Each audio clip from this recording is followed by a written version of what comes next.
ജ്ഞാനത്തിന്റെ പുസ്തകം 18-ാം അധ്യായം 21-ാം തിരുവാക്യം. ഇന്നത്തെ ഒരു താപസ സന്യാസിനിയുടെ സവിശേഷതകളെ പറ്റി പറയുന്നുണ്ട്. ഒരു താപസ സന്യാസിനി എങ്ങനെയായിരിക്കണം വായിക്കട്ടെ. പെട്ടെന്ന് നിഷ്കളങ്കനായ ഒരു ധീരനായകൻ അവരുടെ രക്ഷയ്ക്കെത്തി തന്റെ ശുശ്രൂഷയുടെ പരിചയായ പ്രാർത്ഥനയും പരിഹാരത്തിന്റെ ധൂപാർച്ചനയും കയ്യിലെടുത്ത് അങ്ങയുടെ കോപം ശമിപ്പിക്കുകയും വിനാശത്തിന് അറുതി വരുത്തുകയും ചെയ്ത് താൻ അങ്ങയുടെ ദാസൻ എന്ന് തെളിയിച്ചു.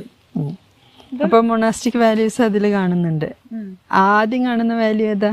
പ്രാർത്ഥന. അതിനു മുമ്പ് നിഷ്കളങ്ക ഹൃദയം അല്ലേ? അപ്പോൾ നിഷ്കളങ്കത എന്ന് പറയുന്നത് വളരെ സ്ട്രോങ് ആയിട്ടുള്ള ഒരു മൊണാസ്റ്റിക് വാല്യൂ ആണ്, താപസ സന്യാസ മൂല്യം.